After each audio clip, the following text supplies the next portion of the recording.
Animal Farm by George Orwell. Chapter 10. Years passed.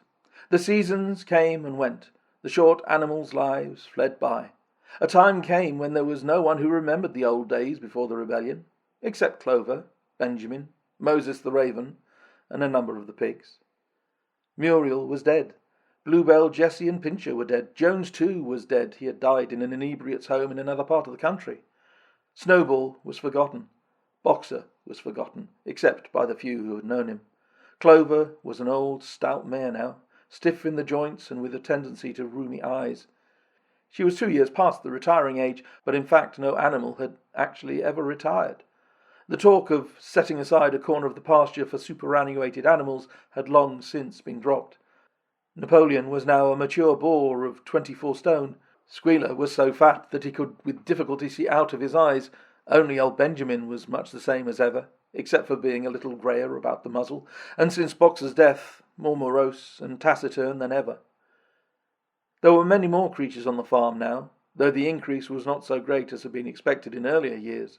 Many animals had been born to whom the rebellion was a dim tradition, passed on by word of mouth, and others had been bought who had never heard mention of such a thing before their arrival. The farm possessed 3 horses now, besides Clover. They were fine, upstanding beasts, willing workers and good comrades, but very stupid. None of them proved able to learn the alphabet beyond the letter B.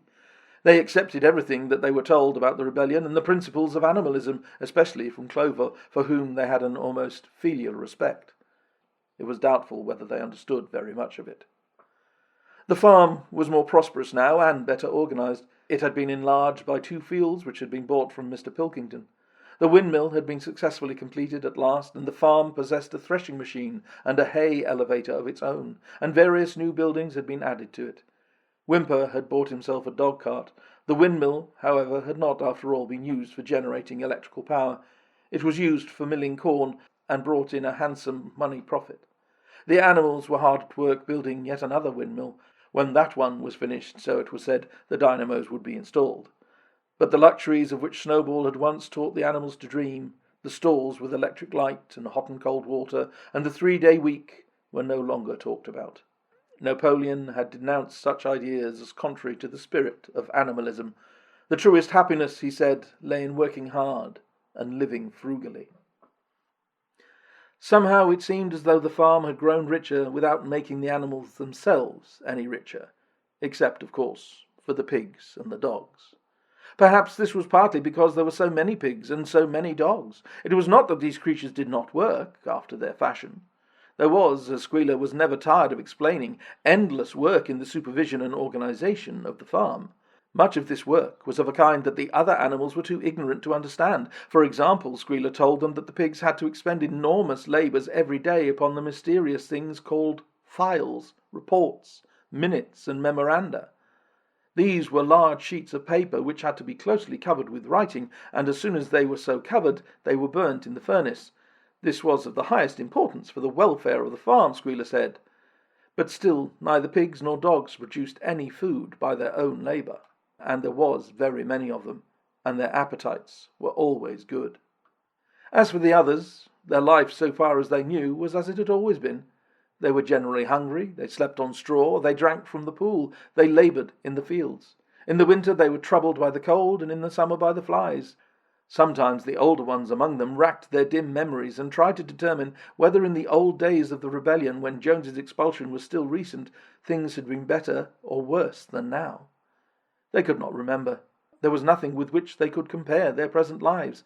They had nothing to go upon, except Squealer's lists of figures, which invariably demonstrated that everything was getting better and better. The animals found the problem insoluble. In any case, they had little time for speculating on such things now. Only old Benjamin professed to remember every detail of his long life, and to know that things never had been, nor ever could be, much better or much worse. Hunger, hardship, and disappointment being, so he said, the unalterable law of life. Yet the animals never gave up hope. More, they never lost even for an instant their sense of honour and privilege at being members of Animal Farm. They were still the only farm in the whole country, in all England, owned and operated by animals. Not one of them, not even the youngest, not even the newcomers who had been brought from other farms 10 or 20 miles away, ever ceased to marvel at that.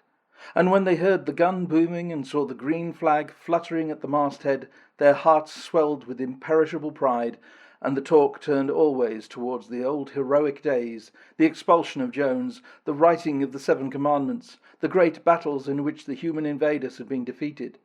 None of the old dreams had been abandoned. The republic of the animals, which Major had foretold when the green fields of England should be untrodden by human feet, was still believed in.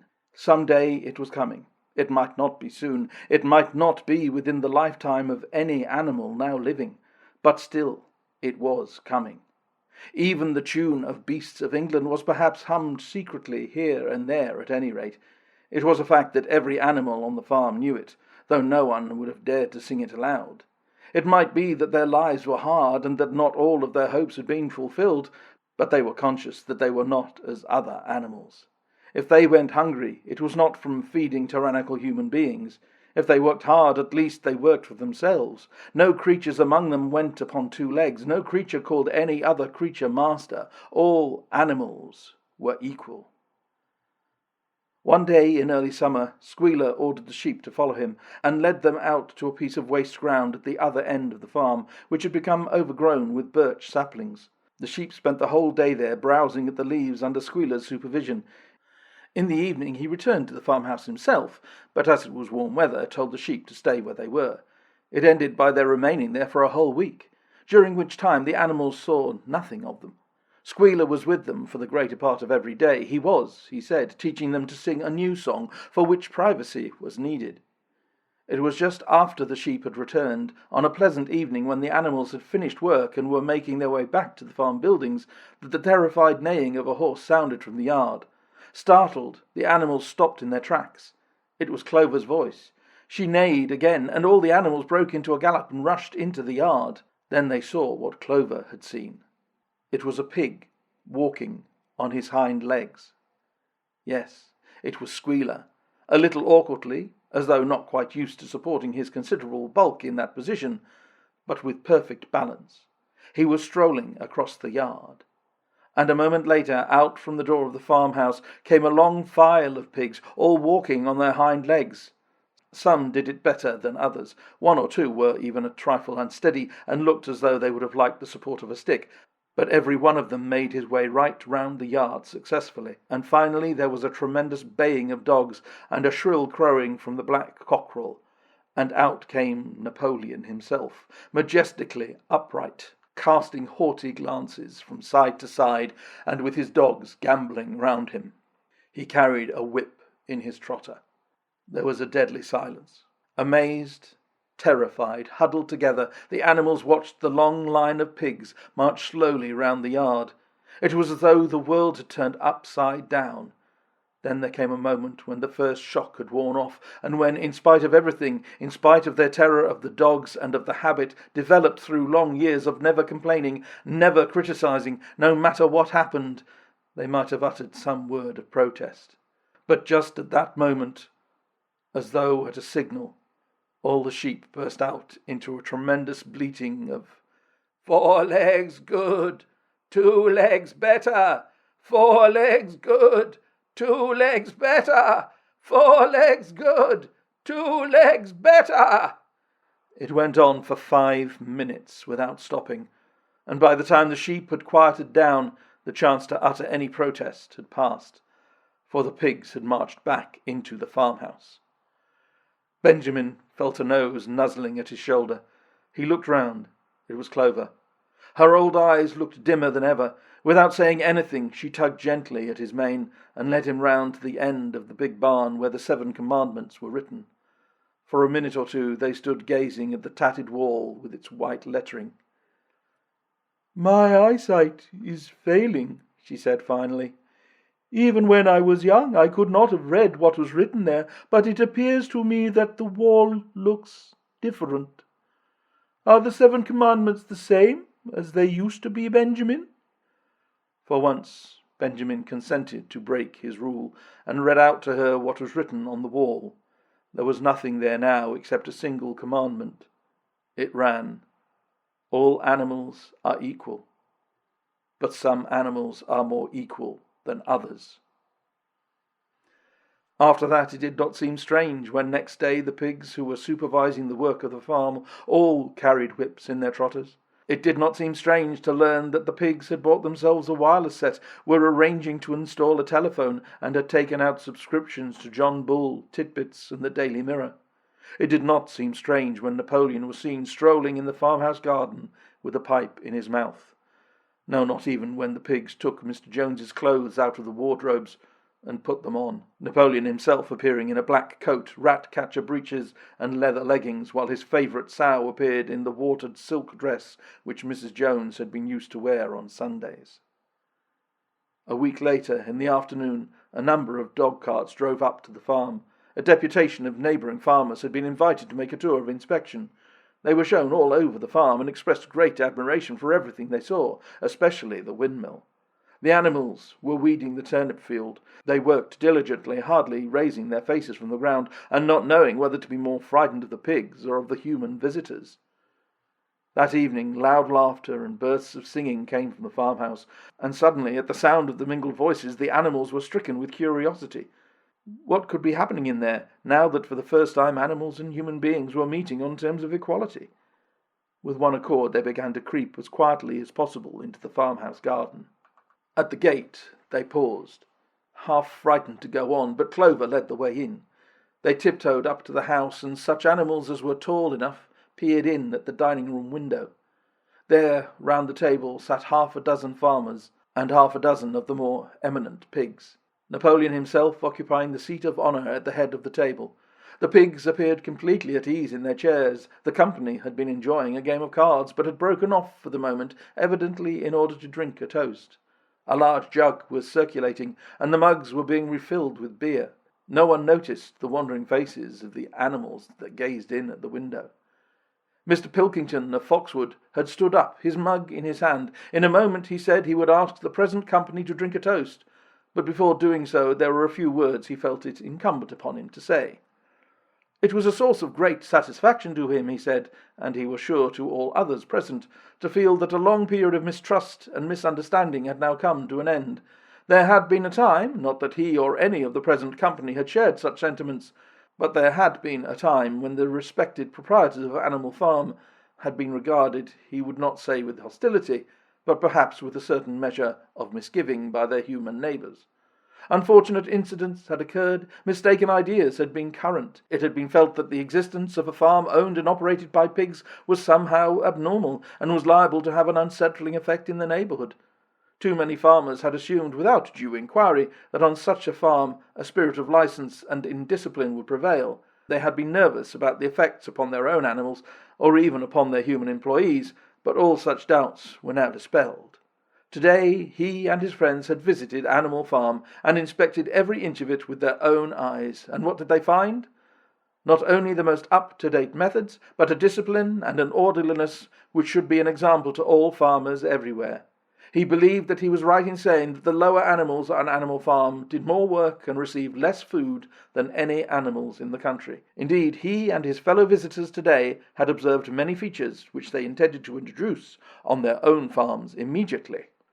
He would end his remarks, he said, by emphasizing once again the friendly feelings that subsisted and ought to subsist between Animal Farm and its neighbours. Between pigs and human beings there was not, and there need not be, any clash of interests whatever. Their struggles and their difficulties were one. Was not the labour problem the same everywhere? Here it became apparent that Mr. Pilkington was about to spring some carefully prepared witticism on the company, but for a moment he was too overcome by amusement to be able to utter it. After much choking, during which his various chins turned purple, he managed to get it out. "If you have your lower animals to contend with," he said, "we have our lower classes." This bon mot set the table in a roar, and Mr. Pilkington once again congratulated the pigs on the low rations, the long working hours, and the general absence of pampering which he had observed on Animal Farm. And now, he said finally, he would ask the company to rise to their feet and make certain that their glasses were full. "Gentlemen," concluded Mr. Pilkington, "gentlemen, I give you a toast to the prosperity of Animal Farm." There was enthusiastic cheering and stamping of feet, Napoleon was so gratified that he left his place and came round the table to clink his mug against Mr. Pilkington's before emptying it. When the cheering had died down, Napoleon, who had remained on his feet, intimated that he too had a few words to say. Like all of Napoleon's speeches, it was short and to the point. He too, he said, was happy that the period of misunderstanding was at an end. For a long time there had been rumours circulated, he had reason to think, by some malignant enemy, that there was something subversive or even revolutionary in the outlook of himself and his colleagues. They had been credited with attempting to stir up rebellion among the animals on neighbouring farms. Nothing could be further from the truth. Their sole wish now and in the past was to live at peace and in normal business relations with their neighbours. This farm, which he had the honour to control, he added, was a cooperative enterprise. The title deeds, which were in his own possession, were owned by the pigs jointly. He did not believe, he said, that any of the old suspicions still lingered, but certain changes had been made recently in the routine of the farm which should have the effect of promoting confidence still further. Hitherto, the animals on the farm had had a rather foolish custom of addressing one another as comrade. This was to be suppressed. There had also been a very strange custom, whose origin was unknown, of marching every Sunday morning past a boar's skull which was nailed to a post in the garden. This too would be suppressed, and the skull had already been buried. His visitors might have observed, too, the green flag which flew from the masthead. If so, they would perhaps have noted that the white hoof and horn with which it had previously been marked had now been removed. It would be a plain green flag from now onwards. He had only one criticism, he said, to make of Mr. Pilkington's excellent and neighbourly speech. Mr. Pilkington had referred throughout to Animal Farm. He could not, of course, know, for he, Napoleon, was only now for the first time announcing it, that the name of Animal Farm had been abolished. Henceforward, the farm was to be known as the Manor Farm, which he believed was its correct and original name. "Gentlemen," concluded Napoleon, "I will give you the same toast as before, but in a different form. Fill your glasses to the brim, gentlemen. Here is my toast. To the prosperity of the Manor Farm." There was the same hearty cheering as before. The mugs were emptied to the dregs, but as the animals gazed at the scene, it seemed to them that some strange thing was happening. What was it that had altered the faces of the pigs? Clover's old dim eyes flitted from one face to another. Some of them had 5 chins, some had 4, some had 3. But what was it that seemed to be melting and changing? Then, the applause having come to an end, the company took up their cards and continued to play the game that had been interrupted, and the animals crept silently away. But they had not gone 20 yards when they stopped short. An uproar of voices was coming from the farmhouse. They rushed back and looked through the window again. Yes, a violent quarrel was in progress. There were shoutings, bangings on the table, sharp, suspicious glances, furious denials. The source of the trouble appeared to be that Napoleon and Mr. Pilkington had each played an ace of spades simultaneously. 12 voices were shouting in anger, and they were all alike. No question now what had happened to the faces of the pigs. The creatures outside looked from pig to man, and from man to pig, and from pig to man again. But already it was impossible to say which was which.